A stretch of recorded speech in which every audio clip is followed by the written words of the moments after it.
احنا بنعلنها لو خلصت بخساره هنشتري راس الحكمه وراس صدر وراس البر. خد ملخص الشوط الاول من وجهه نظر شعر اللي هحلقه كله بسبب التربيه العسكريه كمان شهرين بالكتير، وحط لكم باكتشافات جديده هتغير من مسار الكوري في المغرب والامارات وعند الفلاحه اللي عملت لك عمل ودمرت حياتك عشان بتفهم اكتر من ابنها. السلام عليكم، وحشتوني. استعد عشان الفيديو ده هيعجبك ان شاء الله، لان ده اخر ماتش في الماتشات اللي انا وعدتك بيها، والحمد لله نزلتهم كلهم.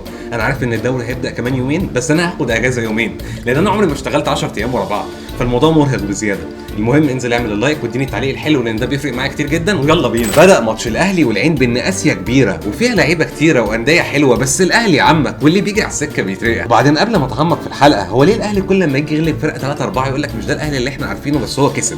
هو الاهلي اللي هو عارفه ده كان بيديله كام؟ 3 عليهم 3 هديه، واعتمد كولر على الضغط العالي وانك تجيب جول بسرعه عشان دي فرقه خطر، بس طلعت مش خطر وخدنا وقتنا عادي وسام بيخلصها براحته. واعتمد هيرنان كريسبو على الصياح في التحكيم والاخطاء الدفاعيه والعبط الهجومي، بس ده اخره يخليك تصدع المنافس وتبلع 3 صيبه. المهم الشوط الاول كان شوط فاجر، تعمل فرص وتضيعها وسام يجري ورا كل اللعيبه عشان يكفر سيئاتهم، وده ظهر في الدقيقه 32 بعد كوره عند امام يديها لدفاع العين اللي يرتجف من كرم امام وعظمه الجمهور، فيديها للحارس ويتفاجئ بدخول ثعباني لاسامه ابو علي يديها رقيقه وهوبا 1-0 للاهلي. وعشان الجول اللي جه قلته لك، خد ملخص الشوط الاول من وجهه نظر شعر اللي هحلقه كله بسبب التربيه العسكريه كمان شهرين بالكتير. احنا بنعلنها لو خلصت بخساره هنشتري راس الحكمه وراس صدر وراس البر. اخر ظهور لسفيان رحيمي قبل السقوط في جبران الربيع. استوب، ده فخ. العين الاماراتي ما فيهوش لعيب اماراتي يا عم. انا عايزك تحفظ الوش ده كويس لانك مش هتشوفه تاني طول الماتش. شوف هتبلعنا ازاي وانا هسبقك على السنطره. انا اصلا جاي زياده في شحنه البرازيليين دي. قوم يا ابني معايا،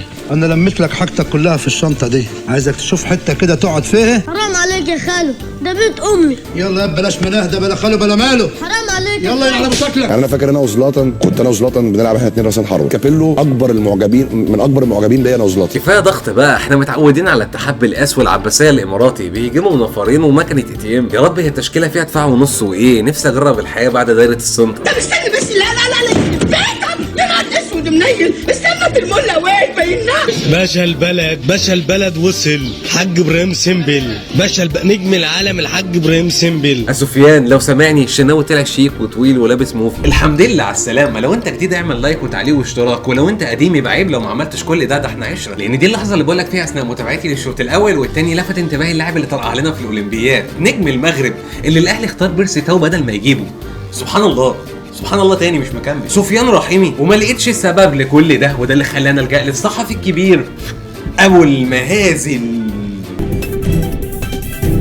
اهلا وسهلا بكم اعزائي المشاهدين في حلقه جديده من برنامجكم اسرار وخبايا المستديره، وحط لكم باكتشافات جديده هتغير من مسار الكوري في المغرب والامارات وعند الفلاحه اللي عملت لك عمل ودمرت حياتك عشان بتفهم اكتر من ابنها. سفيان رحيمي ساحر من بلاد المغرب العربي، والسحر حرام، هدف القضاء على السعوديه والسيطره على الامارات. فلو بصيني على ميلاد سفيان رحيمي سنجد ولد في يونيو عام 1996.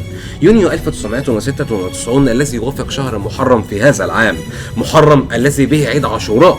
عاشوراء في المغرب، عاشوراء في المغرب ليلة تتحول إلى ليلة السحر الأسود في المغرب، المغرب التي أتى منها سفيان رحيمي. تخيل كل اللي أنت تكون فيه ده يكون حياتك عادي من غير سحر أو حسد.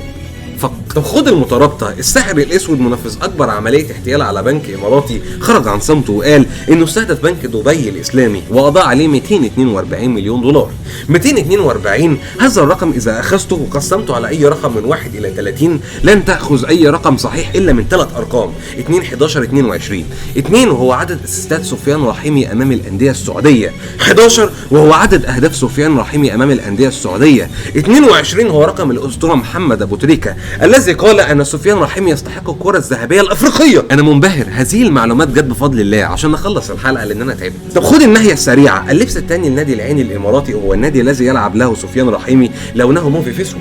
واللبس الثالث لنادي الرجاء المغربي هو النادي الذي انتقل منه سفيان رحيمي الى العين الاماراتي، لونه اخضر جنزاري في رمادي في اسود.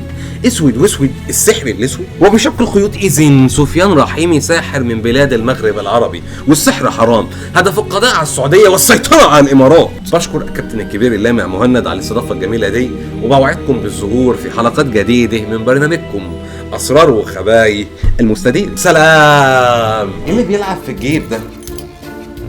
الله حلو، ناخده رهينه لحد ما يطلعوا دونجا والرجاله. الشوط الثاني العين ايقن انه لو كمل بالتكتيك ده مش هيوصل لحاجه، فلازم يهجم بشراسه. فالجول اللي خده في الاول خد بداله 2، لان انت زي ما بتهجم بشراسه لازم تدافع بحناكه. وده بدا في الدقيقه 54 بعد كوره عند وسام بيه يديها للسيد طاجن اللي عرضها صح في مفاجاه مدويه، توصل لامام اللي يديها واحده ابراهيم رونالدو وهوبا 2-0 للاهلي. واخرهم في الدقيقه 89 بعد كوره مع مدافع العين يضغط عليه وسام ويفعل عليه سبرنت ريباري اللي ياخدها ويديها لعمر كمال اللي يتصفع على ظهره وبيلين يشوطوا الليمبي قلبي وهوبا 3-0 للاهلي. احسن واحد بيعمل سي. وعشان الاحداث خلصت والاهلي كسب خلاص، الف مبروك. قررت ادي لك ملخص الشوط الثاني من وجهه نظر اللي انت عايزه. فوزت 3 يا نهار ابيض. هو مفيش غيري ولا ايه؟ دي الوحيده اللي ما بعرفش اعملها، جبتها ازاي دي؟ لا دي صعبه عليك قوي دي. قول لي وانا هستوعب، انا لسه كنت بتدرب عليها. الصدمه لحظات مع الاستغراب من حلاوه الجول كان هيحتفل بيه باين. العين الاماراتي ده غريب جدا، نص اللعيبه متجنسين والنص التاني متزنجين. انت ايه اللي كحولك كده؟ هفطر طلعت الطبليه دلوقتي وناوي اتغذى. طلع لي سفيان رحيمي من الجيب هنا، حطه بقى في الجيب ده. الجيب ده ما كفايه بقى، في الدوري عندنا مفيش جري بعد الدقيقه 40، بنكسب اللي عنده برازيليين اكتر. اقل محترف في الويليه او مبابا بيلين. انا شاهد وعايز ميداليه. الحمد لله على السلامه. انا جاي اقول لك شكرا وتسلم على وجودك عشان كملت معايا الفيديو لحد الاخر. ونقطتين مهمين، اول حاجه انا اي حاجه عملتها في الفيديو دوت او قلتها هي في سبيل الهزار والضحك لان انا بحب كل الناس. تاني نقطه انك ما تنساش اخواتنا لان دول الاولويه الاولى عندنا. بس كده انا كده خلصت. سلام.